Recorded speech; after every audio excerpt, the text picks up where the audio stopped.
where the politicians are in town. You see them on TV or hear them on the radio, read about them in the newspaper.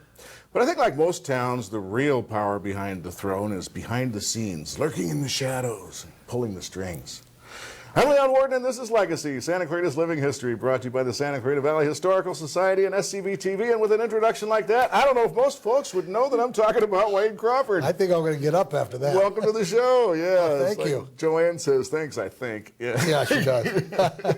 No, but seriously, I mean, you know, people know you as this philanthropist, giver, person who's involved with, you know, you can't shake a stick at a charity in town without feeling the touch of Wayne Crawford. And I mean, it's not just like, you know, you sit on the board or give money, you actually like take them over. Like the Boys and Girls Club and Carousel Ranch and the whole Man and Woman of the Year thing, which you were in 2010. You're the chairman of the board. And there's this other side of you, Wayne, that is the owner of Santa Clarita Concrete. That was one of the companies on. It's the current one. Yeah. You know, I don't know if a lot of people put that two and two together. What have you ever stopped to figure what like percentage of the roads and sidewalks and buildings in this town have your Santa Clarita Concrete in them? Really, I haven't, because a lot of people ask that question or something similar, but in reality, I'm asking your market share. we do work all over the place, and primarily the last 20 years, we've really become a public works contractor for the most part. Mm-hmm. We're still one of those few companies left that's union and do prevailing rate work on everything we do. Mm-hmm. So we don't do, you know, housing anymore. We did housing back in the late 80s and kind of phased out in the early 90s. Yeah. But we do things like, you know, we were a prime contractor on Golden Valley High School and West Ranch High School and most of the junior highs here. But we do work all over. We've just finished 11 huge projects up at University of California, Santa Barbara. So we work in different areas.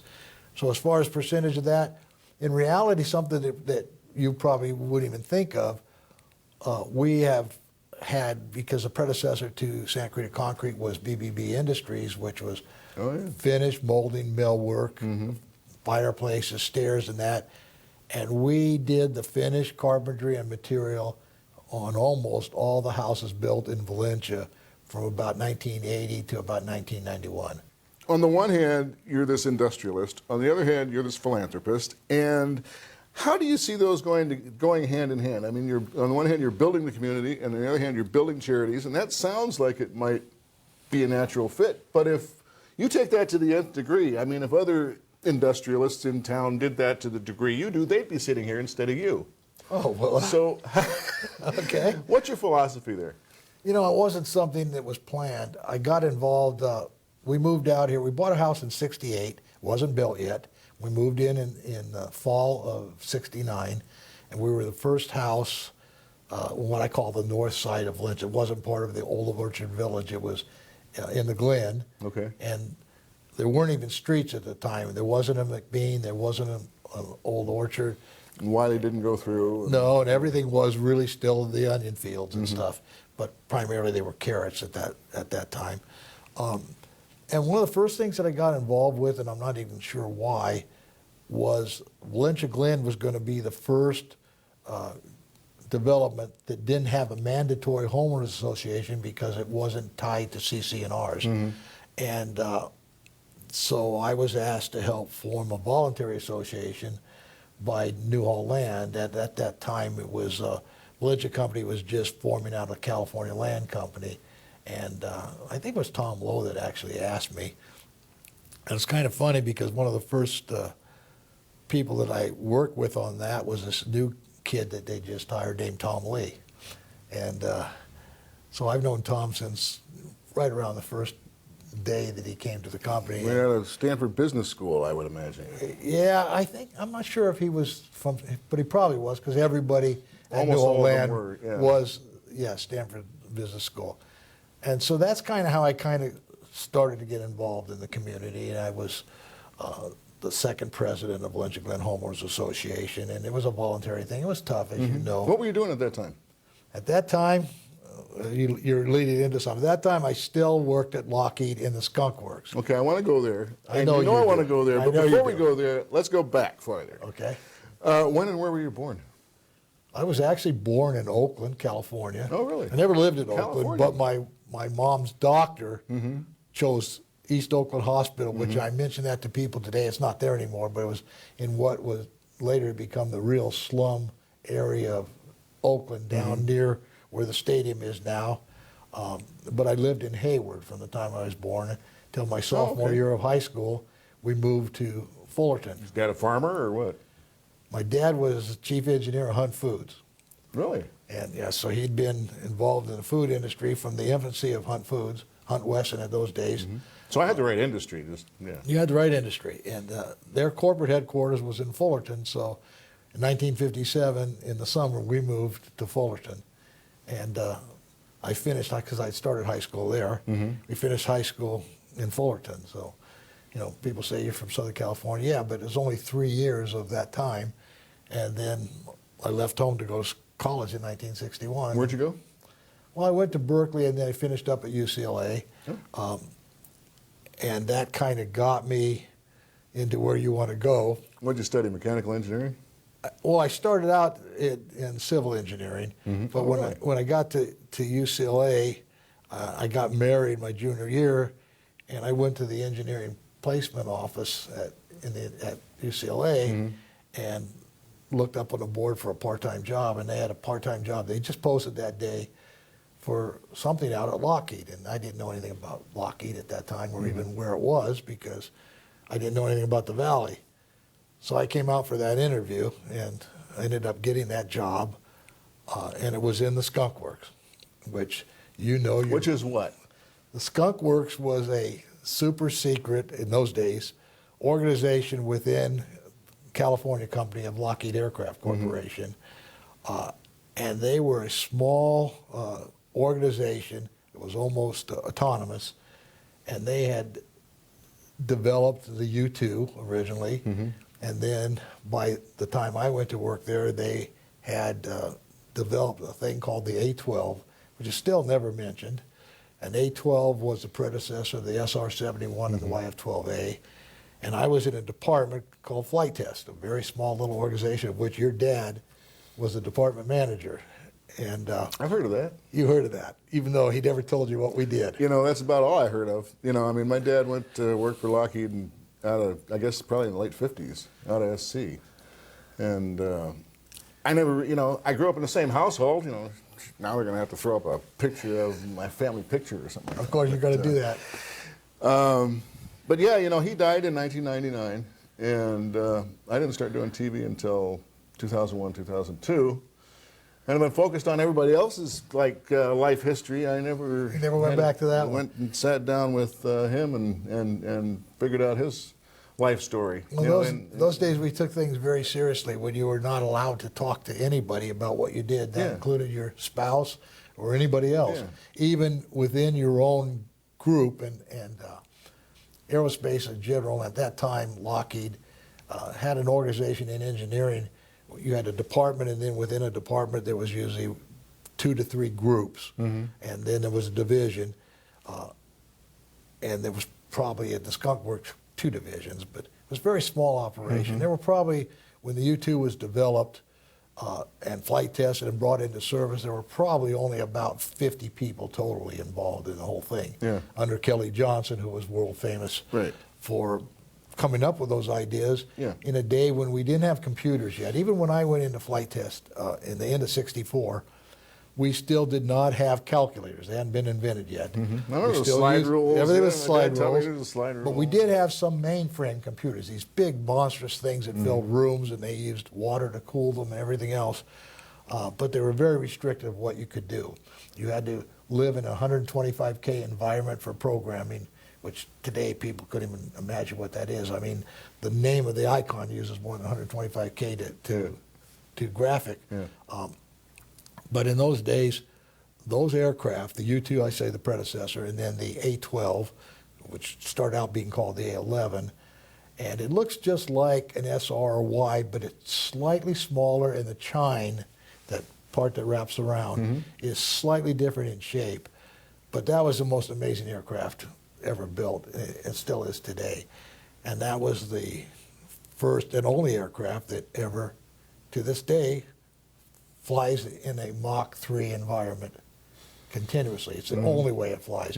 It was designed and built to take off, go right up, be refueled, go into afterburners again, and go right up to Mach 3.2, depending on the temperature of that particular day. The Mach number varies based on temperature.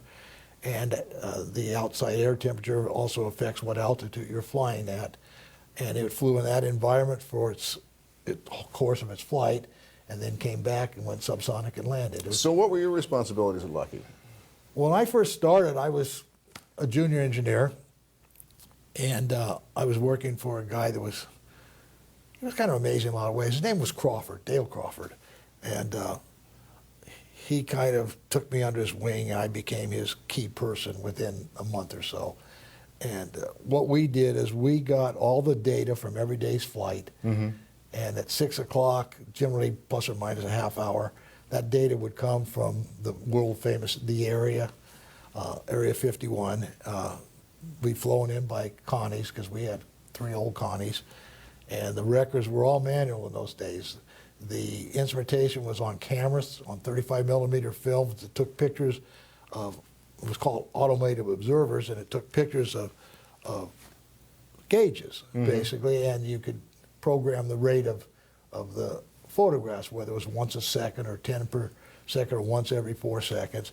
And from that instrumentation and 4 oscillograph packages mainly, which were 50 channel plus or minus 5 volt oscillograph hooked to transducers that monitor various components of the airplane, you translated those into real numbers and presented them graphically, and hopefully had them ready so that at 7 a.m. each morning, Kelly could look at the previous day's tests. Well, I knew that, you know, every so often in the 70s, my dad would have to go to some place called Yuma. I didn't know what that meant. Yeah, that's about all. I mean, he came up for air in 69, 70 on the L-1011 program, but otherwise it was all black, all secret. It was, and I left there in June 8th, 1970, because that was the day the flight test division opened on the L-1011, which was Lockheed's first venture into a commercial aircraft since the P-3, or the old Electra with the predecessor. And I remember he worked on the Electra and the Constellation. I guess he was on the team that developed the autopilot, which is what I know. That's interesting, too. You know, another thing that sometimes comes up in conversations when you run into somebody that was from that era was the fact that we did not have a single digital computer on those aircraft. We had a lot of analog computers, which are just devices that move in relationship to some stimulus. And yet they were probably the most successful inlet recovery aircraft ever built to this day. And how we did it, I don't know how we did it. But the fact is that it happened, and it made an incredibly efficient aircraft that was able to do things that since then have only been, thought about. We haven't done it again, to my knowledge. I'm sure we were working on a lot more exotic things when President Nixon announced his trip to China, and then pretty much our funding died the next month or week, as I recall. It might have been longer than that. And so when the L-1011 came along, and I said, hey, I don't want to be stuck in the Skunk Works any longer because we were pretty much unfunded. And my boss says, you're not going to leave here till I do. So I went to your dad and said, hey, Harvey, I don't want to get stuck here while we're hiring thousands of people for a new program up there. And he says, you're not stuck here. You can go. And he basically told Dale that's the way it's going to be. Yeah. Well, it's the L-1011 that brought me to Santa Clarita. Yeah, because you had to live within that. They were in Burbank. Yeah. I mean, Lockwood was in Burbank, and I lived with my parents in the San Fernando Valley. I was just a kid then, and then Skunk Works transferred out to Palmdale. I mean, not Skunk Works. My dad transferred out to Palmdale to work on the 1011. And you had to live within the Palmdale region, And so Santa Clarita Valley was as close as my mom was willing to move to Palmdale. Well, it was also on the edge of the limit that they called Palmdale for official purposes of living within the Palmdale area. And that's why we ended up here. But so while you were at Skunk Works working with I guess my dad then was what? And I know when he retired in 1990, he was head of avionics on the 117, and he would watch his planes go to war in the first Gulf War on TV, But I guess while you were there, so he was head of flight test. Yes. What, on the U-2 program and on the SR-71? I don't know when he transferred in, obviously, you know, I was the newest kid on the block at that time. Well, were you working at, were people in that division working on the U2 at that time, or? Yes, we were still working on the U2, and in fact, in '66, I believe, we started testing a whole new version of the U2 that looked identical to the layman, but it was quite a bit bigger, and it could fly more stealthily than the original one and longer distances. You know, in the right weather conditions, it could fly 11,000 miles, which is incredible. Yeah, you know, I think you told me more over dinner at one of these charity functions about my dad than I ever knew. But one name that you mentioned was Francis Gary Powers, and Interesting character. You know, he was. If people know about the U-2, they probably what they know is that Francis Gary Powers was shot down by the Soviets in 1960, and. What was the cruising altitude of a U? I mean, was he flying too low or something, or what? Isn't it like? Yeah, I don't recall because of my memory now. No, I think he may have come down due to some weather condition to around 60,000. I think it was a freak accident that one of their missiles was actually able to knock out the engine, and just dumb luck. It was dumb luck. It really was, because that plane could fly in the right weather conditions over 100,000 feet. But that was an earlier version of that, and it was interesting because the night that I started at flight test in the Skunk Works, Dale said, you take any one of these discs right here, and so I picked a disc, and he said, just clean it out. Well, it was Gary's desk. It had been sitting that way since he was captured. And it was interesting because the CIA was really our main customer in those days, as everybody knows today. But those planes weren't developed by the Air Force. They were black op. They were developed. Well, you know, I looked him up before we sat down here, and I saw that after he was shot down in 1960, and then from 62 to 70, he worked in flight test at Lockheed and was paid by his salary was paid by the CIA. Yes. Were you paid by the CIA? No. I kind of worked for him at times, but no. Yeah. So when Gary came back. So how did he end up at Lockheed? I mean, he worked for my dad, or what? He worked in the same division under Bob Klinger, but it was a different department. So you didn't work directly with him then, or well, when he was gone, obviously, when I hired in. When he came back, he was kind of a man with no job, and Kelly told him, you know, you have a job for life if you want to stay here, but you can't write your book. He wanted to write a book, and it came down to, do I write the book or do I have a job for life? And finally, he had what he thought was a good offer to fly helicopter here. I don't remember what station it was. Yeah. It was a radio station, I believe. Yeah. And he took that job and wrote the book.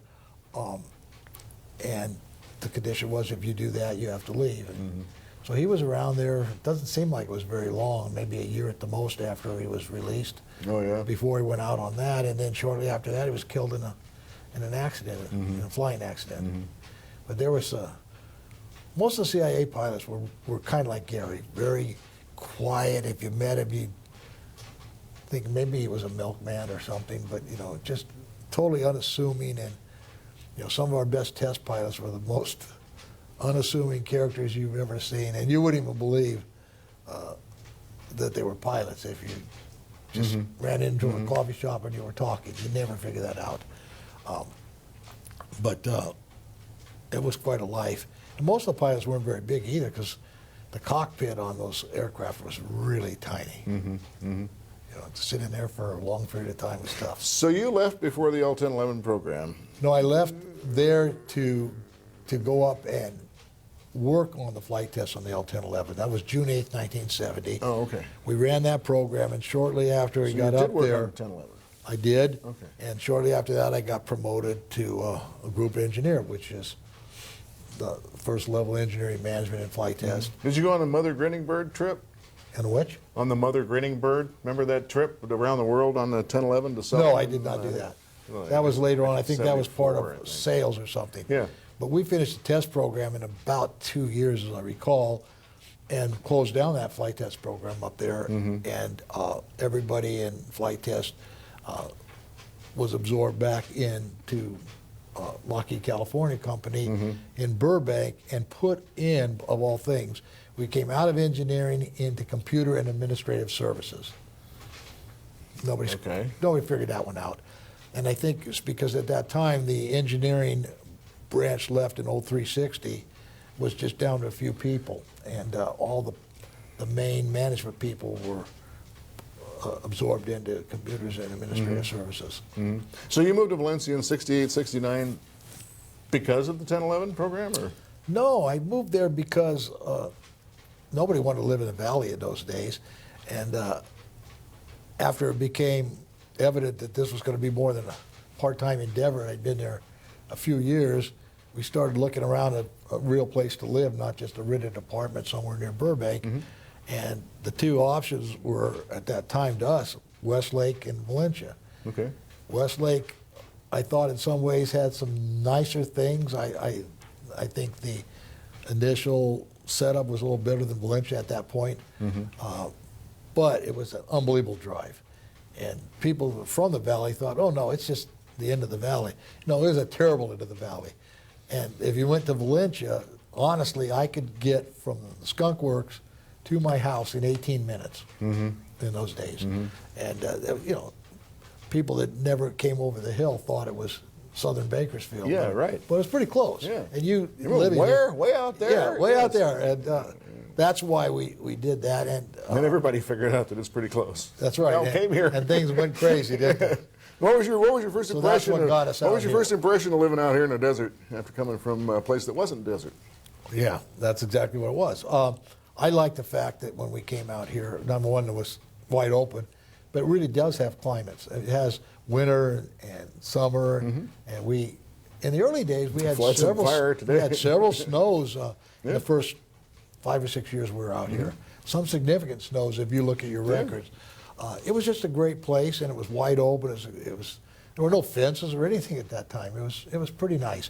I-5 wasn't open yet when we moved here. It was still old 99. Okay. 14 hadn't been constructed from. It ended at Sand Canyon. From Sand Canyon west, there was no 14 even.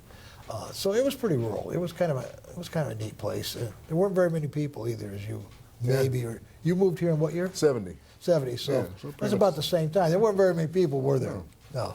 So you went to When I Hart was a High School? kid, I got to go out there in your backyard basically, and chase lizards and Whatever you stuff like wanted to that. do. You go out there shooting if you wanted, right? Yeah, it was pretty rural.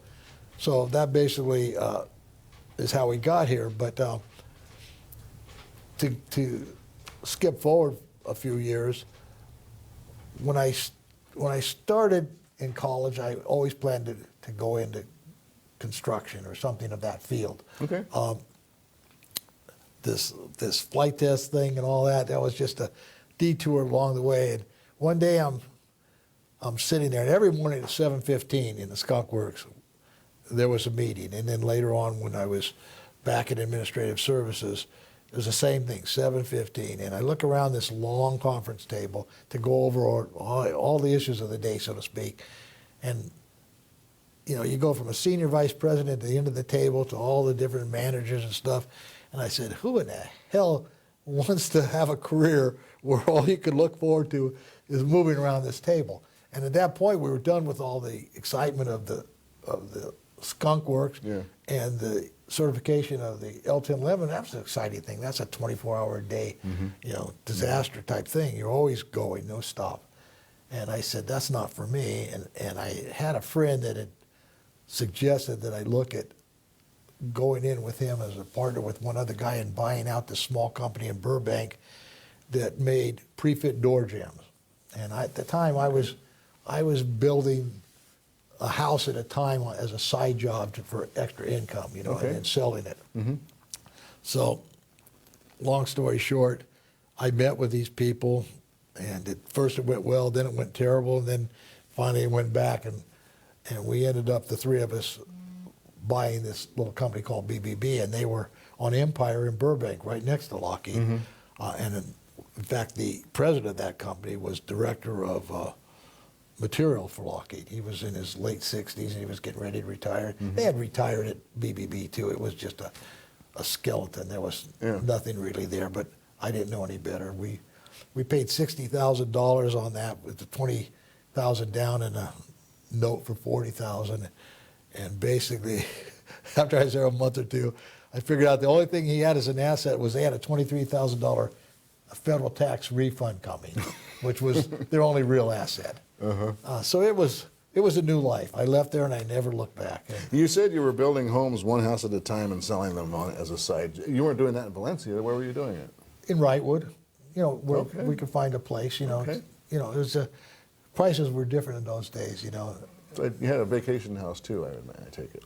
I didn't Or then. a weekend house or whatever in Wrightwood. But in Wrightwood, what we were actually a neighbor of mine and I built it as a partnership. And in fact, that house was, because I had been doing smaller things, that house, when we sold it, became my share of the down payment to buy BBB in 75.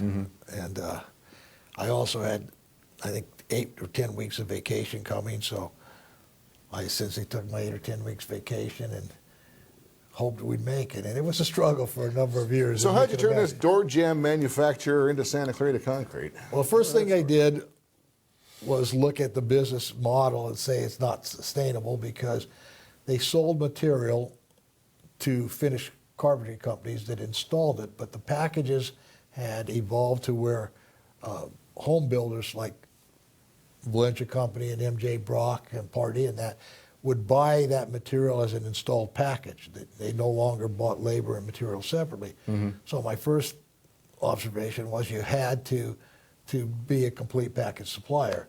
So immediately I went and applied for, took my test, and got my general contractor's license, which in those days was a lot more difficult than today because it was a long, stretched out process. And once I had taken the test, waiting for the results, and we couldn't actually start installing because until you got your license, you couldn't legally sell labor.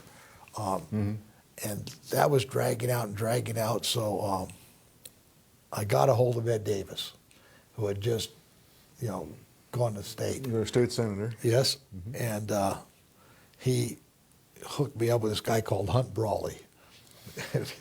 Everyone knows Hunt now. But in those days, Hunt was just starting out in his career. Well, Hunt was Ed's chief of staff here. Chief of staff, right. Yeah, and so I told him, look, I took this test, I passed the test, we did everything, it's been months, what's going on? I need my license. So he looked into it, and a week or so later, I got my license in the mail. So that's just kind of a background story, how some things come together, what a small world it is.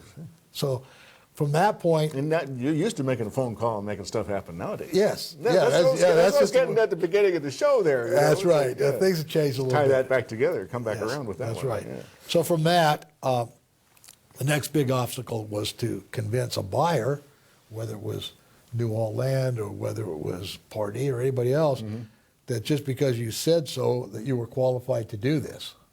And that was a hard sell. And I started out with, obviously, Valencia Company because they were building a lot at that time, and I knew the market, and I lived in Valencia and all that kind of stuff. I take it the relationship with Tom Lowe and Tom Lee helped? It did. At that time, Tom Lee wasn't Tom Lee. It wasn't the Tom Lee. He was just Tom Lee. So, and Joe Cipriano was a neighbor of mine, and he became the purchasing agent for Valencia Company. So he was in charge of buying all your contracts for all that kind of stuff. But I kept giving him bids, and he'd say, "Oh, you look good, but we're going to give it to so and so." And so one day I said, "What the hell's going on, Joe?" And he says, "They just don't know if you guys, without having prior experience, are qualified and da-da-da-da." Plus, the old story of how do you get experience if nobody's... Yeah, if nobody ever gives you a chance. Plus, in those days, all of their construction side was dominated by a group of people that had been hired intact. And here's where we're going to have problems, because I can't remember the name of where they all came from. But there was one guy that was vice president of all operations. I think his name was Bob Schmidt. I might be wrong on that name. That's how bad I'm getting. But we're not talking about Steve Schmidt. No. Steve came along years and years later. Yeah, this guy was a construction guy that came from Ring Brothers in Santa Monica. Do you remember that name?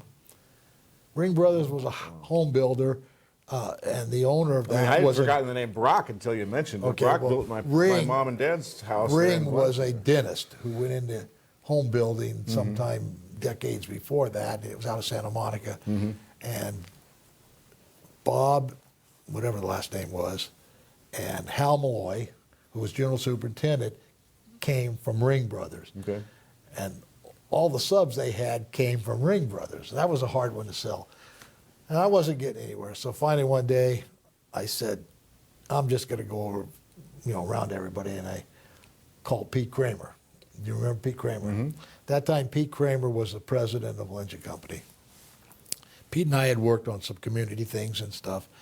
And I went in and told him my story. And he said, well, all I can say is I'll look into it and see how your bids look, this, that, and the other. And the next day I got a call. We got our first track with Valencia. And that was the beginning of the labor. Which track was that? I don't remember at this point. What one was it? Wasn't Valencia. Oh, you know what it was? It was the New Meadows. Okay. The second phase of the New Meadows. Do you remember that? Yeah. Okay, Yeah. it was that phase. And We're talking 75, no, that was probably 78. 78? Okay. And then my problem was, now, how do I get installers? There's always something, right? At any rate, I'm gonna abbreviate the story because we could go on for hours. But basically, that first track, I think there was 21 homes on it, and I know right where they are, right there in Central Valley. There. Yeah. And so what were the materials that you were supplying for them at the time? Well, it's called the finished package. It was all the doors, the frames, the closets, the stairs. In those days, they had fireplace mantles, any box beams or anything that goes in the house after drywall. Okay. That was that. Okay. That's that package. Still is today.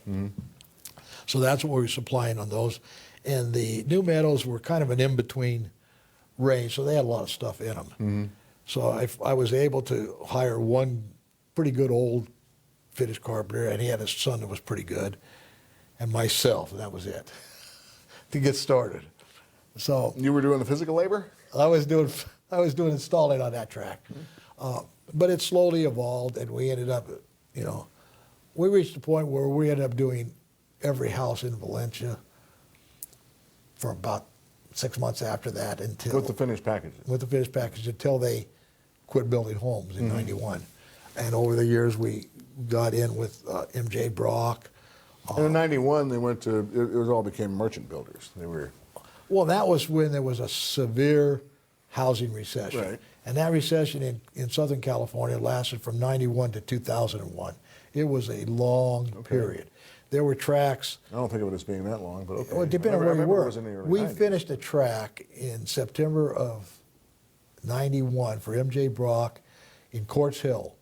That track, we'd been with it from the phase one to the last phase, and their big house in that had gone from about 68,000 to 470,000 during that. While it was under construction. Yeah, well, during those group of phases. Because, now we talk about development and stuff. The same thing happened here. It takes 25 years before you put a shovel in the ground. Well, yes, that's right, Today. nowadays. Yeah. But, Vista Ridge was the same thing. I know Newhall Land used to build 18 months into their projects for litigation. Now it's like, what, 18 years? At least. I mean, they were talking about West Ranch when we were working for them in the early 80s. Yeah.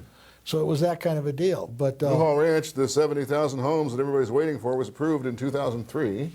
And This is 2017 as we're taking this show. And we don't have a shovel in the ground, and I'm not sure when they will. We ever will. Because every time you get close to a permit, there's going to be another lawsuit. Yeah. Anyway, different story. That ended up evolving into a pretty good operation. We ended up buying property in the Valencia Industrial Center. The lot I bought was the first lot east of the power lines. Okay. Right there in I know the what you deal, mean. on the north side of the street. And I think I bought that in 1978, closed escrow in the spring of '79. In those days, you could buy land in Valencia Industrial Center on a net usable basis. So if a lot was 2.1 acres, which that one was, it had 1.68 usable acres. You only paid for that. You only paid for the 1.68, yeah. Right. And at that particular time, I was the first buyer. I paid $2 a square foot for that. Now you just grade everything and make it work. You do. How about you pay for everything, whether you can use it or not? So anyway, we built about a 45,000 foot plant there, moved our mill from Burbank up there, and got to a point where we were doing about one track a day in the late, through the 80s up into the late 80s, early 90s. But you weren't doing concrete then. No. No. Concrete But you were involved in forming what they now call the Valley Industry Association. You were there for Yes, that. because we were there in the industrial center as one of the first new people, and it became evident that we needed a way to work with the people controlling the CC&Rs on Valencia. Okay. And New Orleans would always pawn it off on different people so they could kind of get out of the fray. You know, I hadn't thought about that because I've asked a lot of people, to try to explain. I mean, now looking back, I forget, 30 years or however long it's been, why we have a Valley Industry Association and a Chamber of Commerce and an Economic Development Corporation, why we need the three different things. And I try to explain to people that they serve three different purposes. And they were but definitely tell me about where you're going with this in the CC&Rs. Okay. I hadn't thought about that. All the property sold in Valencia has CC&Rs, but in the industrial center especially, they were very restrictive. And depending on your relationship with Valencia Company, they could be more or less restrictive. I mean, let's call a spade a spade. Yeah, no, I know. And I never really had problems, but a lot of people that were trying to do things were running into constant battles with the whatever. I can't even remember who at the time we did this was actually administering the CC&Rs, but they affected everything from how you could park to what you could paint to what you could this and the whole 9 yards. Because the whole idea of Valencia is that the New Holland Farming Company decides how things are going to look, and Oh yeah, they were big brother. And that was, for and sure. it was not only true in the neighborhoods where you have the homeowners associations to enforce those CC&Rs. It was more so in the industrial center, and it was called an industrial center, and the property was all zoned M1.5. This is a very important issue too that people don't know about. So there were some problems. M1.5. M1.5 because it allows you to use that property for industrial purposes, as opposed to it's kind of morphed into a place where we're going to have schools and kids clubs and bouncy ball things and anything but industrial usage in there. Yeah. And in recent years, the city has rezoned it as, I think, business commercial or something. Some crazy zone that has almost no use. So it used to be all manufacturing. Yes. Yeah. And being manufacturing. And it had very few restrictions. I don't know what the 1.5 means. But. Well, it's heavier than the M1 and less than the M3, so you couldn't have things that were so oppressive that the ground would shake for 3 blocks. But anything, big smokestacks. Yes, but anything reasonable like small manufacturing that as big as the property would allow, machine shops, or anything that had to do with classically what you or I would define as manufacturing. Aircraft parts and all that kind of stuff. Aircraft parts was a big part of it in those days. And prior to that center actually being built, Textron, HR, was on Rye Canyon. So was Lockheed Rye Canyon was a terminus point. And they were both on the east end of that subdivision of which we bought the first lot.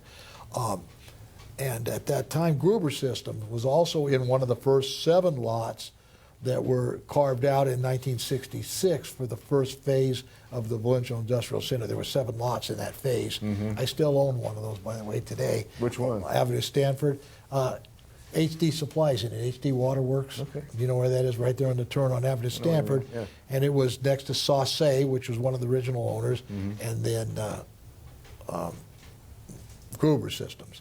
And so because things were becoming a little bit of a problem in that,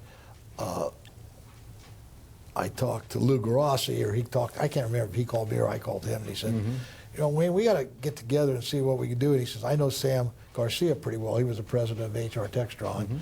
And so we got together and said, let's see if we can get some of these people here together, and we'll form a little group or association, and maybe we can represent the owners with New Holland, or Valencia Company in that case. And this is kind of unionized. Yeah, we're kind of unionizing it. So I had an unbelievable girl who was my office manager, who was a great organizer, and I think Lou put, who did he put in charge?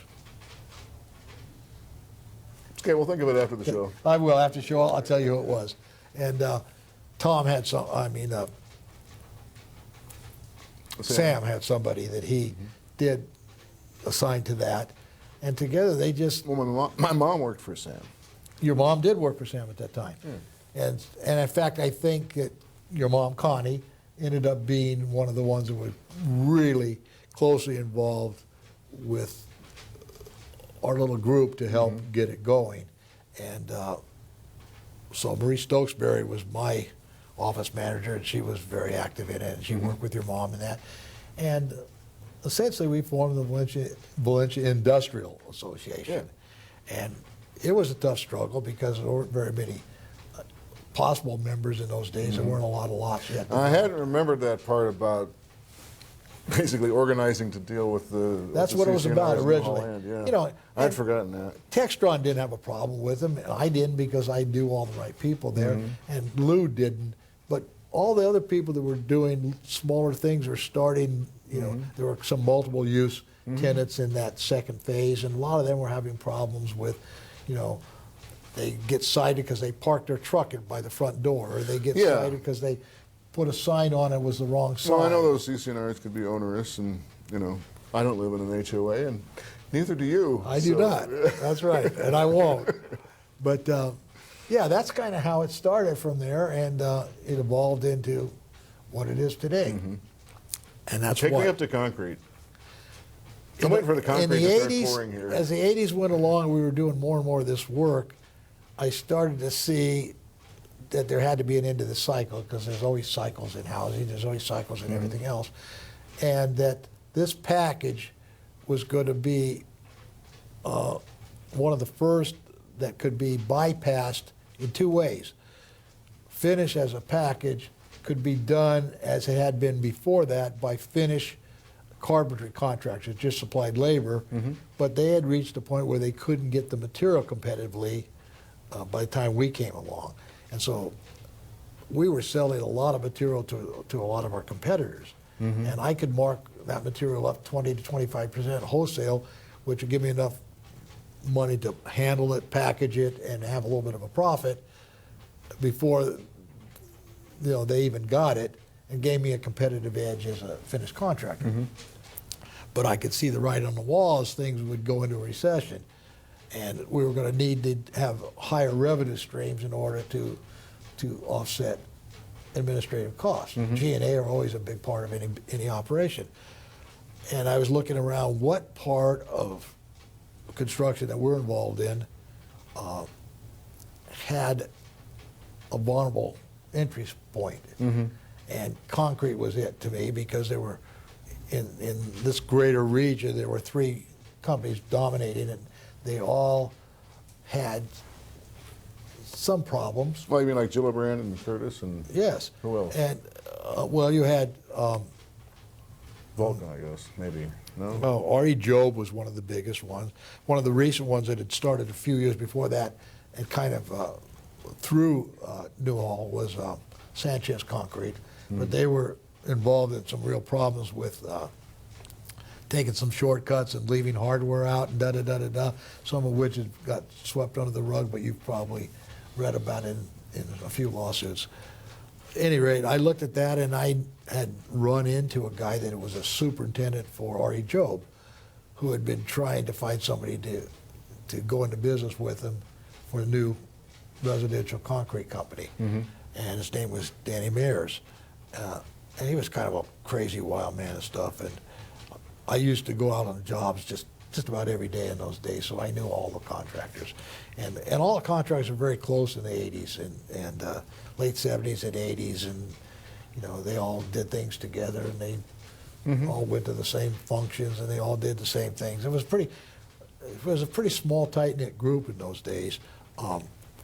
So at any rate, I got together with Dan, and we kind of made an agreement that I would start another company called Santa Clarita Concrete, and he would come on as a general superintendent, and he would get some crews and this, that, and the other. And then the next problem came back to where we were, 10 years or 12 years before that. How do you get anybody to actually give you a job? Yeah. Same kind of problem. It didn't matter who we were as They'd BDB. always done business with so-and-so. Yes. Yeah. And it didn't matter if it was me or not, although it actually did. But it was still, that's a big thing to give to somebody who's never done a track. Well, Bruce Crable, I don't know if you remember Bruce. I think Bruce still may be here. But at that time, he had just become vice president of Monteverde Development. Okay. And he had worked for Brock, and I'd known Bruce for a number of years. He'd worked his way up in the field at M.J. Brock. So he went to work for Jay Rogers when Jay started that track of homes, and I don't remember what the name of that track was right now up there on David's Way, right up there, not on Plum Canyon, the ones that he built as Monteverde Development. Okay. They were just adjacent to David's Way, and there's, I think, 138 houses there. Yeah. And Bruce says, I'll give you the deal. You know, give me a price. If it's a good price, I'll give you a job. And you know, Bruce and I we knew each other pretty well at that point. We'd worked on a lot of tracks.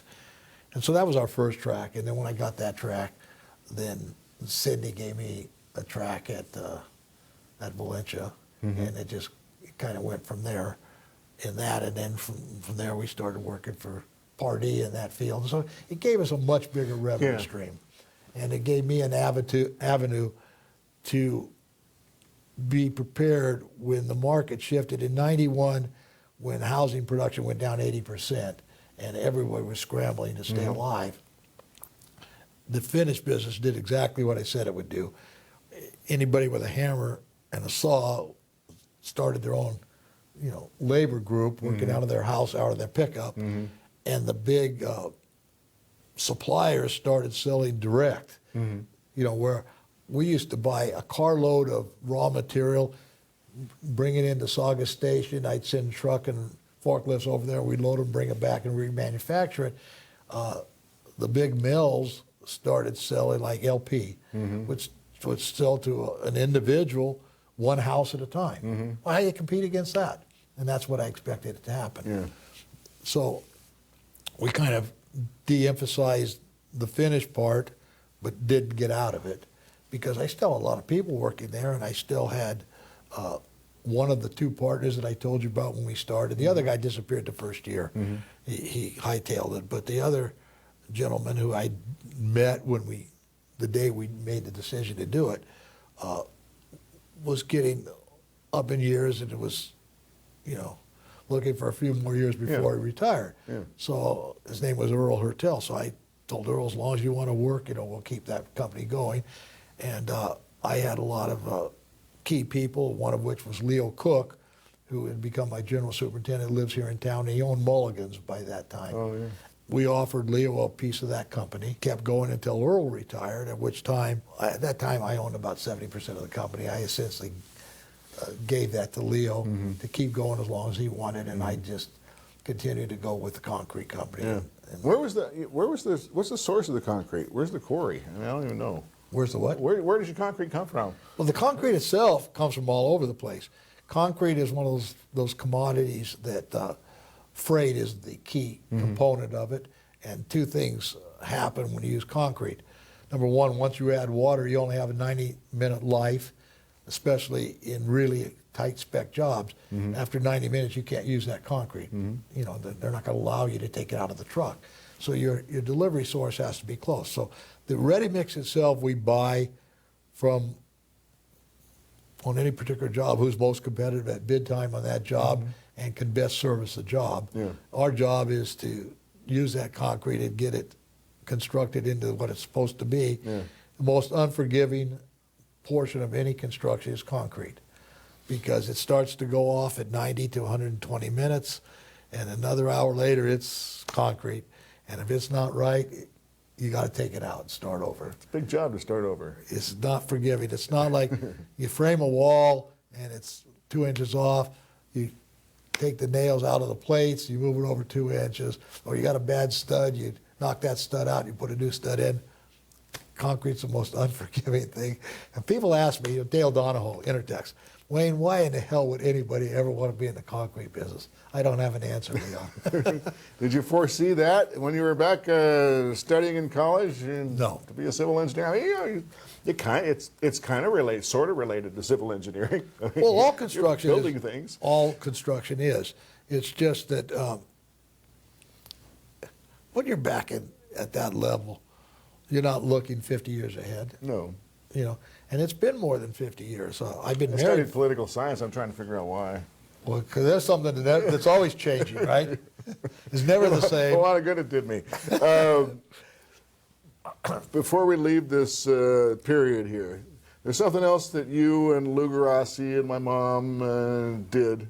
You mean decided the county that and the they city? needed to do. Yeah, county and city and self-government. And what was all that about? Well, during that same era when I was involved in homeowners associations, then I got really active in local representation because there wasn't any. As you know, we were a stepchild of the county, and especially in those days it was a stepchild. And somehow I got involved with a couple other groups, and I don't even remember how, but Carl Boyer was one of the people that he and I got together, decided to form a organization called Civic.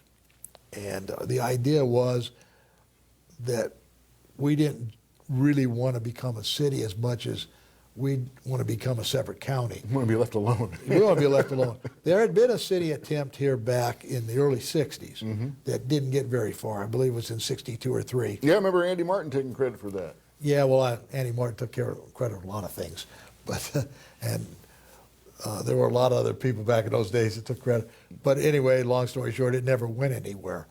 But we felt, as unlikely as it was, that the only way to have self-control where we were geographically, everywhere else, was to separate this whole valley out as a separate county. And there hadn't been a new county formed in California at that time. And don't quote me on the years anymore because I don't remember, but 60 or 80 years. And it's not easy, but it's not that difficult. Here's the difficulty. You have to get it through LAFCO. You have to get your permission, your petitions, get all the signatures to petition LAFCO to actually start the process. And then if they give you approval to start the process, then it really gets more difficult because you then have to do everything, get it to the ballot, pay for the ballot, and then pass the motion to form the new county in both the new county and in the old county. Well, Los Angeles County was never about to give us away because it was kind of an area that produced a lot more taxes than it got back in return. So we knew it was an uphill battle, but we did it anyway. And Civic... and you got the vote in twice in the Santa Clarita Valley. We did, but But not... it got outshouted by the rest of LA County. Absolutely. Yeah, and that was probably a foregone conclusion. I think anybody who was being practical believed that. But it also, I think, led to the impetus to try it again as a city. And I was not as involved in that. I supported it strongly. I helped in a lot of ways, but I wasn't a key mover of the city formation as I had been in the county. We tried all kinds of things to sway people in those days. I developed a program when we didn't have computers, and I used a mainframe at Lockheed, and I bought the tax rolls from LA County on 1-inch tapes. 1-inch tapes, 3 of them about that big, to survey all the property in Santa Clarita, the whole area of the proposed county, and send a letter to everybody about their property taxes. And you didn't file your homeowner's exemption, and if you filed it, you'd save this amount of money. And that's kind of an inroad. We tried all kinds of things. In today's world, that just sounds automatic, but it wasn't. It wasn't back in those days. So that's kind of where I don't remember what we did before the internet. I mean, I don't. or before you had computers. Yeah. Right? Yeah. I mean, it was a different world. I'd go on field trips in school, go to this place with a big wall full, computers covered walls. That's what they were. That's what they were. That's what they were. So Punch anyway, cards. yes. You punch cards at Lockheed? Yes. Yeah. And every time you submitted a program, all the cards had to be loaded in the readers. I remember those 1-inch tapes. It had a computer at Hart High School. And you could go in there and you could make it add 2 + 2 and stuff like that and print it out on this 1-inch tape. I remember that. Yeah, it was a different day and age. But anyway, that was something that was taking place. I don't remember what years those were anymore. Well, county was 60, county effort was 76 and 78. And then That's right. Yeah. city was 30 years ago now. When it actually 1987, happened, December 30 15th, years. right? Time 1987. flies, yeah. Yeah. Remember that one? It's on the city seal. Yeah. Yeah, it is on the So, city seal. Yeah, yeah. and I remember the first meeting after the election over in the auditorium. It was just, You talking about the one at COC? yes. Yeah. And the council was all there, and they wanted to pass, or not wanted, they did pass all their emergency measures that night, including an oak tree ordinance. Yeah, no chopping down those oak trees. Yeah, that was interesting. I got really, But everybody was, I really got in trouble on that one. all those development community people were happy with that one, huh? They were. And there was other people that weren't happy, and there were a couple people that had oak tree permits valid from the county at the time that they could cut down these oak trees. Yeah, because they were going to the next day, Yes. as I recall. They were going to chop down half a dozen oak trees along Newhall Avenue, I think it was. And there were some others in some tracks that I told the owners, you better get those chopped down today, because tomorrow you're not going to be able to. It ended up causing a big stink, to be honest with you. But, you know, oak trees are great, but if you have to live with them, and I have 36 left on my property, they're really hard to live with. They're very messy. They're extremely expensive to take care of. 36? I thought I was doing good with 6, but okay. You know what I'm talking about. They're I not know what you're user friendly, are they? No. No.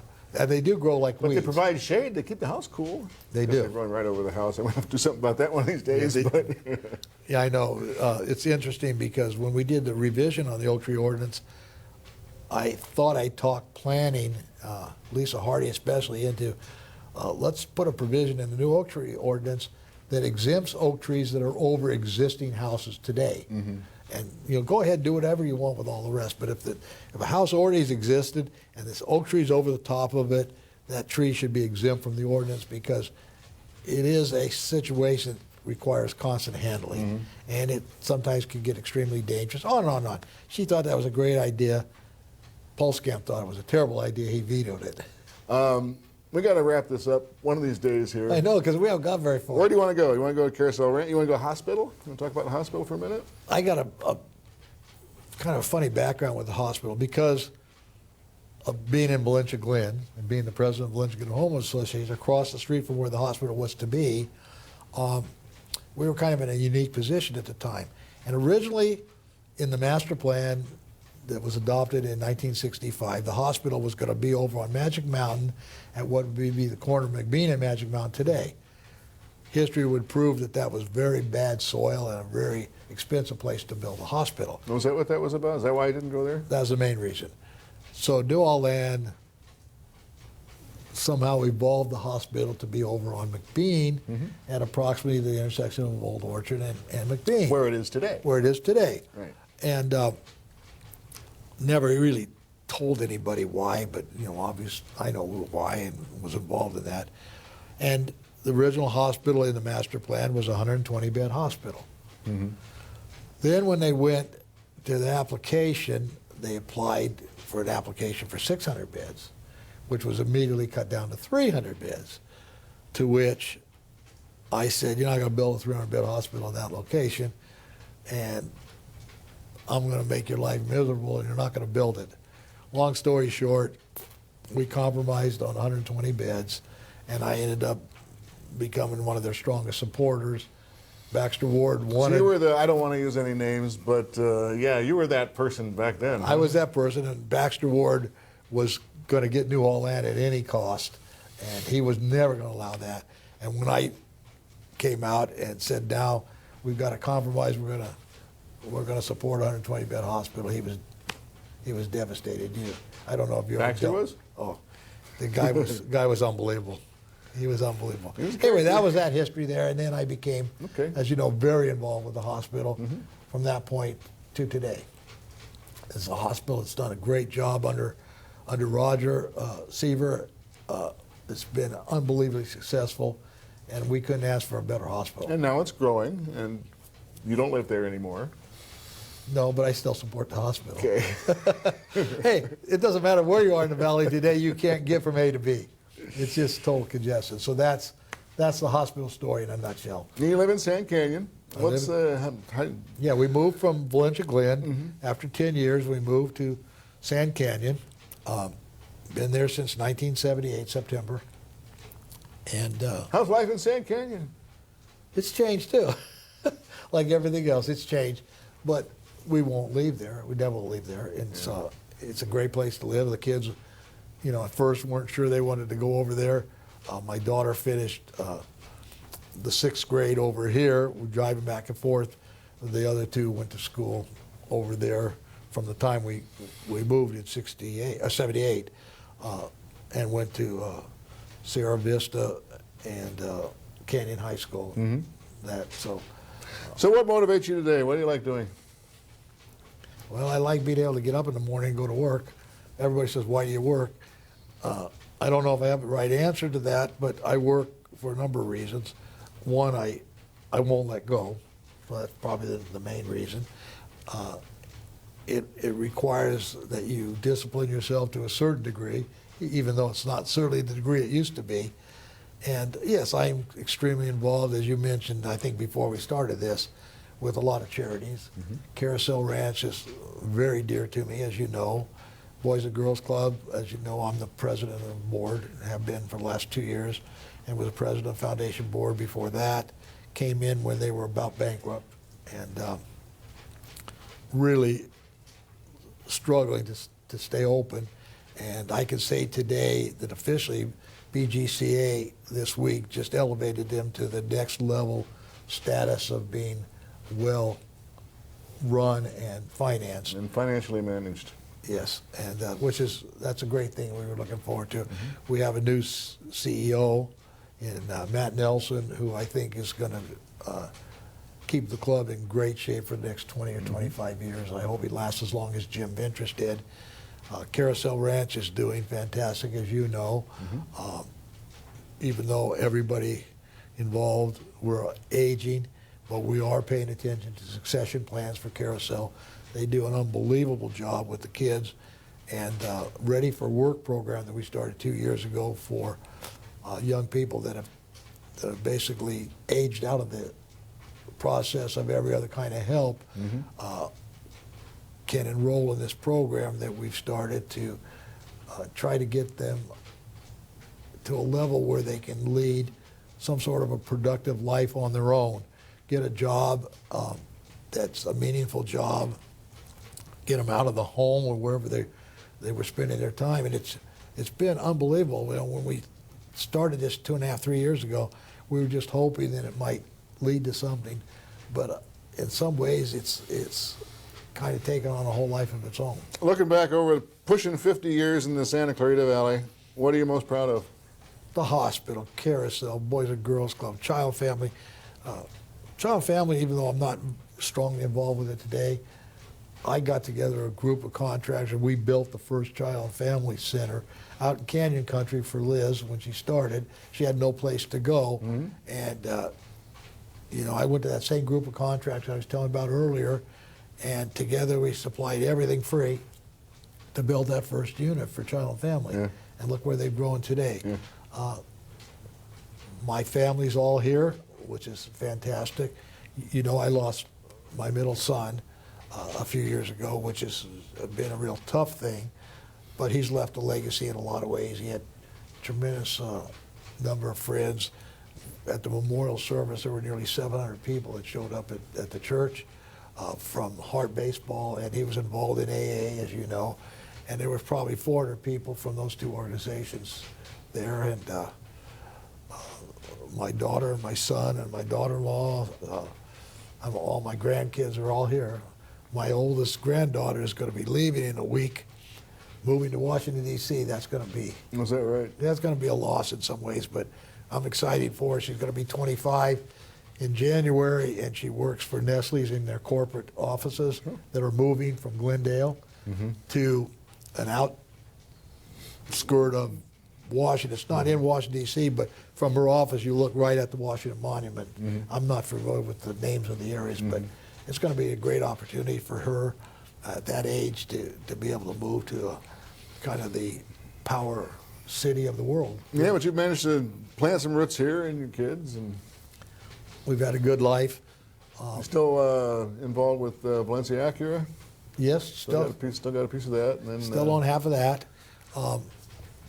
So He's got Inside SCV Magazine. no, that's all Gene and Kyle now. Yeah. I've completely gotten out of that, and Gene is doing a fantastic job on that. Produces a great product, as you know. So, you know, I can be proud of all my kids and all their endeavors. Well, and that's why I wanted to do a legacy show with you, because whether you live in a house that had Wayne Crawford there actually pounding the nails in, or if you've ever gone to the hospital, or you've ever had a kid involved in the Boys and Girls Club, or if you ever read a magazine or bought a car, or so many other things. Yeah, I guess so. I I don't look at it that way, Leon. You know yeah, that. well, you had a little piece of it, and that's what makes our community It Wayne does. Crawford. You know, and I work with people your, want to be Wayne Crawford. I worked with your mom for years.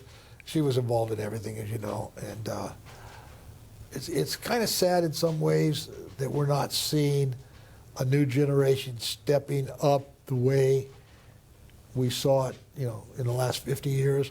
And I'm not sure if it's not just a sign of the fact that things have changed and people are more involved in other things. When we were younger, kids' sports were there, but they weren't the dominating part of people's lives as they are today. So many of these families spend so much time in soccer and boys baseball, football, and these programs don't have seasons anymore. The season's every day of the year. So Yeah, but you know, I mean, I look out at kids, the kids running the show. I mean, you know, behind the camera in the control room, everywhere else. That you know, I come in. I mean, you know, everybody who works for me is like less than half my age, and it's kind of scary. And they know so much more than I do. It's I mean, amazing, there are things isn't that it? they know that I will never know. So I mean, you know, it's like they're very capable, and they're learning things that we couldn't really have imagined when we were in school. You know. So And how do we I don't tap into know. that? Yeah, I think it comes, but I don't know. I mean, that's the good question, and How do you that's what tap we're into gonna, it? that's what we're going to have to end this show on. Wayne. Let me say one I thing. don't have an answer. Let me but say one thing before we end it, in case somebody is actually watching. You people out there that are younger, get involved. Really, that's what we need. The city government needs you. All the volunteer organizations need you. And if you ask yourself why, it's because it's the right thing to do. No, we didn't build the city on rock and roll, but we built it on a lot of people who care and want better for themselves and for their kids. And That's why we do it, right? yeah. Yeah. Wayne Crawford, Thank you. 2010 Thank you, Leon. SCV Man of the Year. Thanks for joining us for this edition of Legacy Santa Clarita's Living History. I'm Leon Warden. Good night.